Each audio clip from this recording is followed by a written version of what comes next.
looks so good, fantastic. Like, this is a great looking room right now.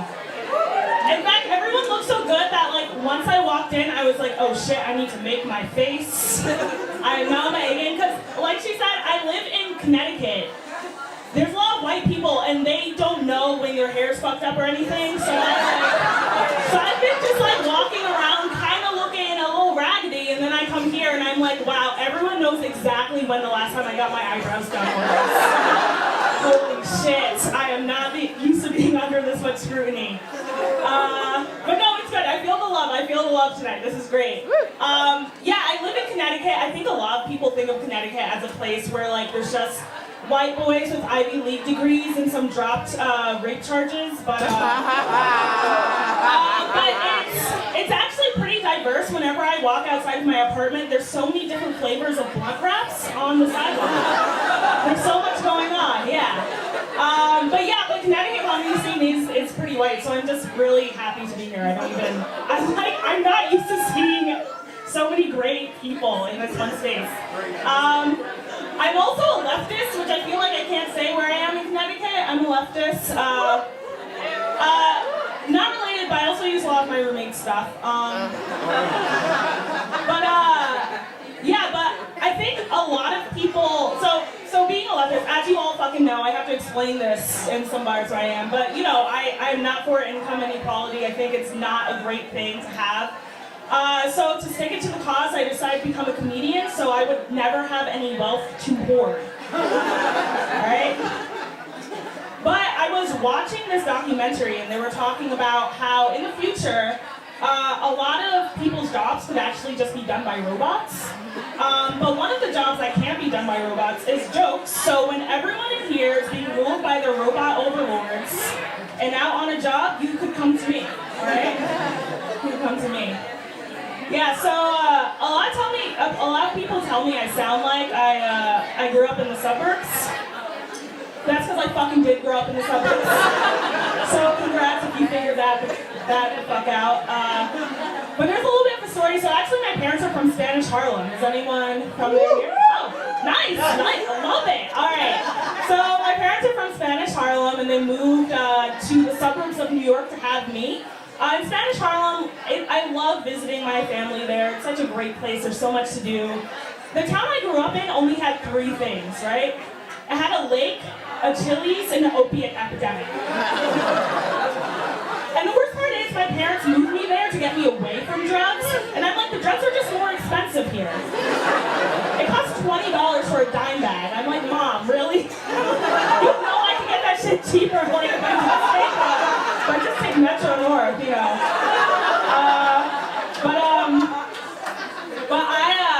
So, you know, growing up in the suburbs, you deal with a lot of problems of, like, racism, depression, all of that.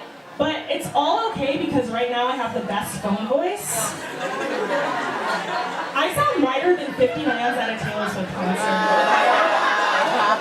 And it gets me whenever I want, because people don't really care about your resume or whatever. They just care about whether you sound like a Jennifer instead of Janiqua on the phone.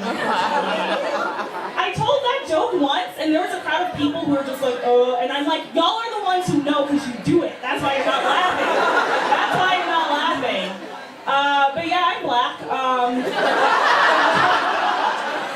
So, has everyone here seen Black Panther, all of that? Ever, yes. So, I hope everyone is just blacking out with their colored friends. Non-black people, I hope you're doing the same thing. You just can't say that phrase.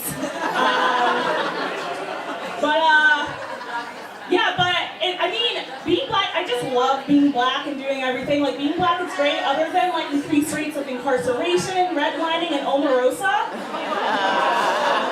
I'm having... Usually people laugh when people are like, shit, she mentioned Omarosa. I forgot about that bitch. God. Don't even get me started on Stacey Dash, okay? I was just trying to rhyme for fucking commerce or something. I'm like, girl, just be Dion and Clueless. That was the height of your career. Why are you trying other stuff? Sorry, I want to make sure I'm not running over time. Am I good? Okay, cool. Cool, okay. Yeah, but, okay, so there's some people who make being black kind of hard, right? So, Yeah, in the North, especially in Connecticut, there's some people who try to act like they're brand new to the idea of slavery, and like they'll ask me questions about it, like, but then they'll be upset that the answer is slavery, and it's so different from the South, because in the South, people are like, yo, we fucking owned you, and it was great. Like, white people are so upfront with their racism. So real. So real. But in the North, people are like, oh, why is your last name European? And I'm like, well, you know, slavery. And then they're like, why do you always bring up slavery all the time? And then they have the nerve to ask stupid shit like, hey, do you want to go on this plantation tour where we put cotton together? And I'm like, Becky,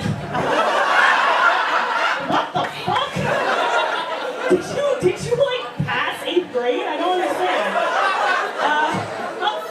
Yeah, so there's a lot of that going on in Connecticut.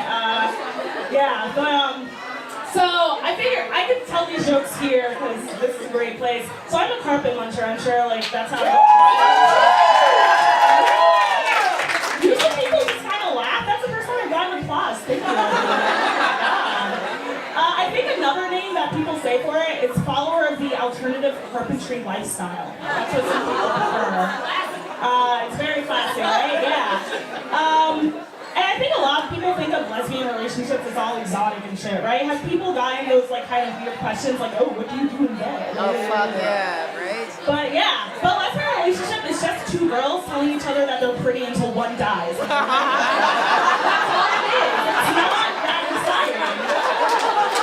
And apparently straight guys don't like to masturbate to that, so. Yeah, there was one time I actually hurt my wrist, and my friends were making fun of me. They were like, I bet you were finger banging so many chicks. And they were doing this, because my friends don't know that it's actually like this. They're straight they're not very bright. But the way I hurt my wrist was actually way more gay. I was rock climbing on a first date.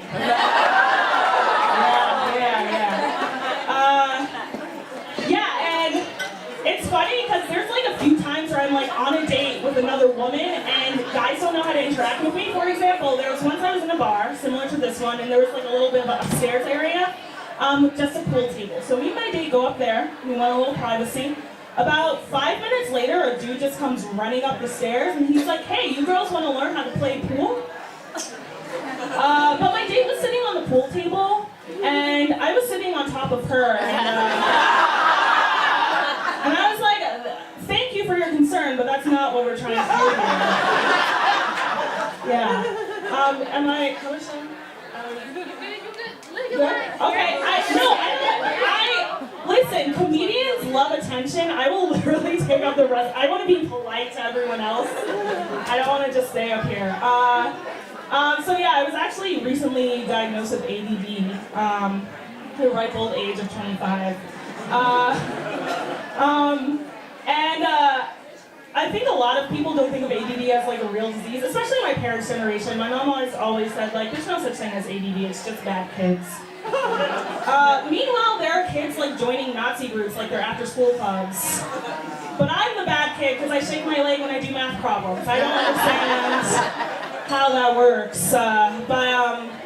But there are some differences between those with ADD and those without. For example, if you have ADD, you lose track of things really easily, right?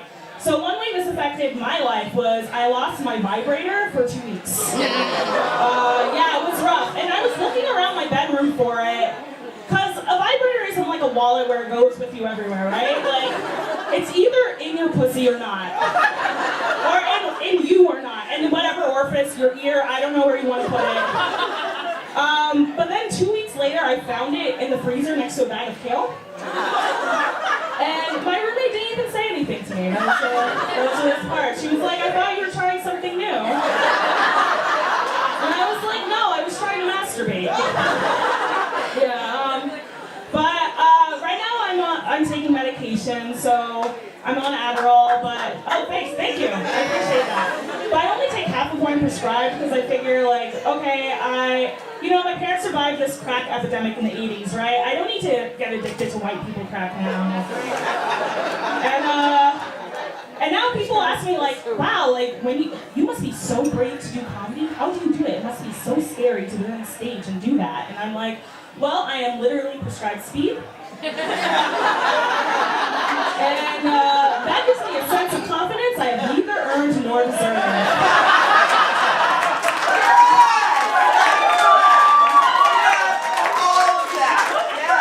But I finally feel like an average white dude, so I'm gonna run for president soon.